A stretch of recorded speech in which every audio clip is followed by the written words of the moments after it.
Hey guys, people, welcome back to Abby Talk Sports. And I'm here again, like I always come, talk about soccer. It's the end of match day 4, Premier League match day 4. So in this video, we're going to be talking about the score lines, talk about the goal scorers and see, some incidents that happened in those games, 10 games over the weekend.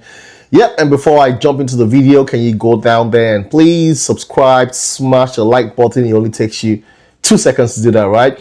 And just support the community, comments, let me know what you feel. We had our predictions last week for the match day 4. And today we'll look at the games that were played, the goal scorers, like I said, and how it goes.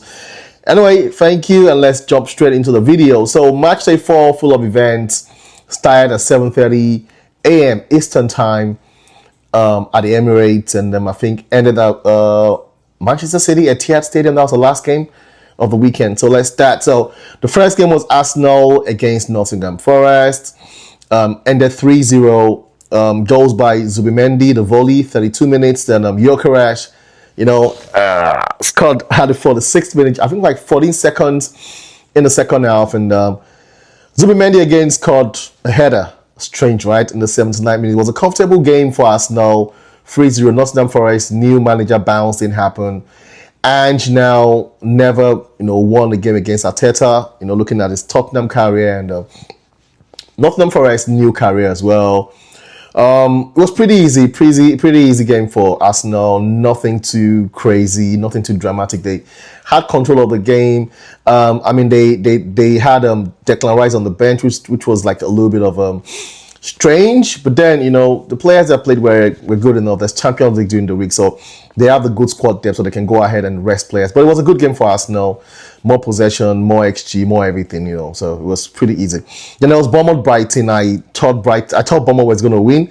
I thought it was kind of a balanced game, but when you look at Bournemouth being at home, they've started the season well as well. I think they've had 3 wins, 1 loss to Liverpool, same as Arsenal, right? So they won 2-1.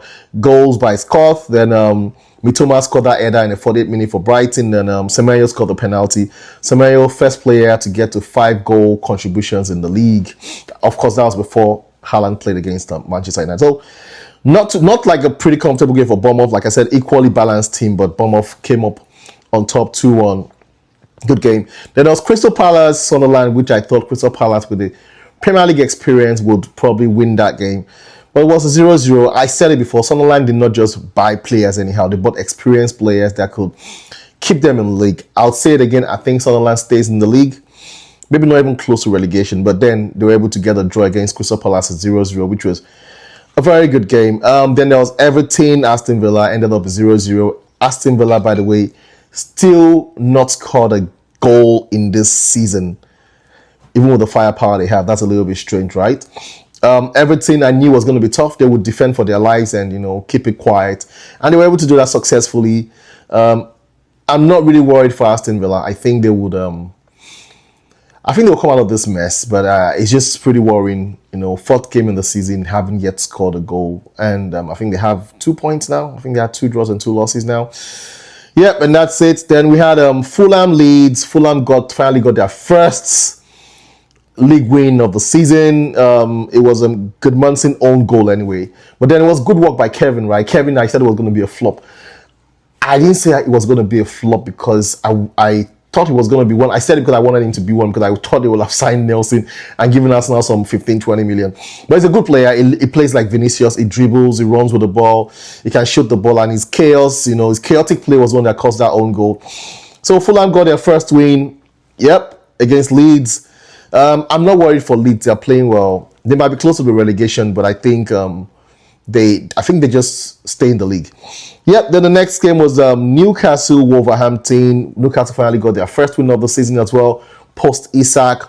They have Walter Medi, they signed, I think from Frankfurt, right? He's called that 29-minute header, It was good. That was a Pocha's goal. I said it before, like the first 3 games, they were playing well, but they didn't have a goal scorer. They didn't have a number 9. They were playing Anthony Gordon as number 9.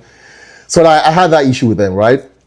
But now they have a goal scorer on his debut, scored that beautiful header. I think it's going to be a good player. Good headers. He's good with his feet as well. Quite fast as well. So I think they got some a decent striker, you know, and Wisai was injured, is not back yet. So I think they could use that game as a kind of catalyst to get into the season. But post Isak is not looking bad for them. They had their 3 points, Newcastle. West Ham, Tottenham, I've always said West Ham, I worry for them. Even though the game was balanced, you know, there wasn't much difference in that game. There wasn't. Anyway, I didn't talk about Wolves. The Newcastle. I fear for Wolves. They're yet to get a point, and they've been horrible. They've been horrific. They were in the game for like 15, 20 minutes, and they faded out. Right. So I worry for Wolves. West Ham, Tottenham. Let me go back there. They had the game was balanced. Like I said, there wasn't much difference in that game. They kind of, you know, countered each other, cut each other off. You know, nothing major. But then there was the goal, you know, by Romero that I thought was good, because it was a West Ham player that pushed a Tottenham player, that pushed a West Ham player, that, you know, so that was how they fell. And it was a good goal. I mean, I'm not a Tottenham fan. I don't like them. I'm an Arsenal fan. But, you know, sometimes when you see these things, you have to say it, because when it becomes your own team, you want people to stand for you too. I stand with West Ham. That Romero goal was a good goal. Funny thing is, they went to VAR, and VAR said it wasn't a goal. I don't know how they got that from. But then you had Sa, you know, had his goal in the 47th minute, and it was still balanced at that time. Then Souček, you know, he misjudged a pass, tried to recover it, and he had that bad tackle. So you got a red card in the 54th minute. And is it Bevgal? Is that what he's called? Pronounced, that young guy. That guy is good. I like him in midfield. He's good. He's mobile. He can pass the ball. He can shoot. He can move around. He can tackle as well. I mean, he had that 57th minute header. It was good. It was a very good looping header over the keeper. Then Van der Veen scored in the 64th minute, make it 3-0 to Tottenham. Like I said, it wasn't like Tottenham were superior to West Ham until that red card. But man, you got to be what is in front of you, right? Tottenham saw them and had them for a toast to end. Anyway, West Ham, I worry for them as well. They had that win the other day. I thought that win was a fluke, and we are seeing it now. I'm thinking their manager might get sacked, but let's see how it goes. Then there was the Brentford-Chelsea, which was the good game for the last game for the week. For Saturday, right? I said it was a London derby, right? And I also said that I kind of see it being very tight, a draw. But Chelsea had a lot of firepower, but defense was crap. Tosin was crap. Game ended 2-2. Shade scored in the 35th minute, that long ball from Anderson. I didn't remember Anderson was back in the Premier League. He had that awesome long range pass to Shade. Tosin was nowhere to be found. Fofana was nowhere to be found. Collins his stronger foot right, you know, placed the goal, man. That was good. And after that, Palmer coming back from injury scored 61st. That ball dropped at his feet in the 18. Smashed it in. He changed the game anyway, because first game Chelsea were awful. Palmer scored, then Caicedo scored out Waldy in the 85th minute. After a good work from Garnacho. I told my United fans, Garnacho will cook for Chelsea. And his first game, he cooked. He made that goal happen. But Caicedo, man, take nothing from Caicedo. Is one of the best midfielders in the Premier League. And that goal was a Waldy. And it looked like Chelsea, grabbed it again at the end of the game. Everything looked good. I stopped watching, right? Then I checked again and I just saw, boom, Carvalho has scored, equalized. Last, long throws are back, right? That's crazy. They started doing the long throws again. The long throws went, Arsenal does it as well. And the long throw went all the way in. Chelsea could not even, they couldn't organize their defense. And Carvalho, free ball, played it in. And it became 2-2, and that was that game. Then the first game on Sunday was Burnley, Liverpool. I thought there was going to be an upset in that game, and there was almost an upset, right? But Liverpool, I don't want to say lucky, because that game could have been a 3 or 4-5-0. They did everything, but Burnley low block, had a good defensive work. The defensive unit was awesome for Burnley, but they got outdone again. Penalty against United that game, after 90 minutes. This one, the same thing, penalty after 90 minutes. And Salah, of course, came in and scored that penalty and gave Liverpool the deserved win they got. But it could have been, that's the kind of game that they would say Arsenal struggled and we're lucky, right? Now Liverpool, that is what champions are made of, right? Crazy. Then the last game of the weekend, match day 4, Manchester City United. I thought City were going to beat them, destroy them. But I had to give my United fans some, confidence. And I like the confidence I gave them. They said, Abi, we can win the game, right? Yeah, we'll win the game. It was 3-0. Foden scored in the 18th minute.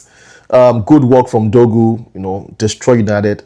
Haaland scored in the 53rd minute and scored in the 68th minute. That goal in the 68th minute was the one that was the most annoying, because were you guys holding offside in your positions half? Like, I don't get it. Then you expect, take out Lenny Yoro and you expect Maguire to run after Haaland? That's not going to happen. I mean, that was bad though. 3-0, United still in trouble. Amorim won 8 games in 33 or so Premier League games. That's a sackable offense, and that's a relegation form. But let's see how it goes. Let's see if they're going to get sacked. I mean, who's going to get sacked first in the Premier League? Is it going to be Amorim? I don't know. Is it going to be the West Ham manager? I don't know. Those two or the Wolves manager. Those three, I think they're in trouble right now. Yep, that's how it went. And if you look at it now, you can look on the screen. You see a summary of the scores over the weekend. You know, like I said, Arsenal 3, Nottingham is 0, Bournemouth 2, Brighton 1, Crystal Palace is 0, Sunderland is 0, Everton is 0, Aston Villa is 0, Fulham 1, Leeds is 0, Newcastle 1, Wolves is 0, West Ham is 0, Tottenham 3, Brentford 2, Chelsea 2, Burnley 0, Liverpool 1, Manchester City 3, Manchester United is 0. If you look on the screen, you see a summary of the goal, of the scoreline, and if you also look now, you'd see right now, see what the table looks like. And the way the table looks exactly now is Liverpool on top with 12 points, followed by Arsenal 9 points, Tottenham 9 points, Bournemouth at 4th 9 points, Chelsea 8. Everton are 6th. The bottom 3, Wolves 20th, Aston Villa 19th, West Ham 18th. And that is the review of Matchday 4 EPL. I'll catch you again. I have a video on the Arsenal Nottingham Forest game and the Champions League game coming up this week. Guys, thanks for watching. Like I said again, can you go ahead and just go down there, subscribe to the channel, smash that like button, and let me know what do you think will happen in the Champions League. Okay, let's talk about that next. Thank you and have a great day. ABITALKSPORTS. Ciao. See you later. Bye.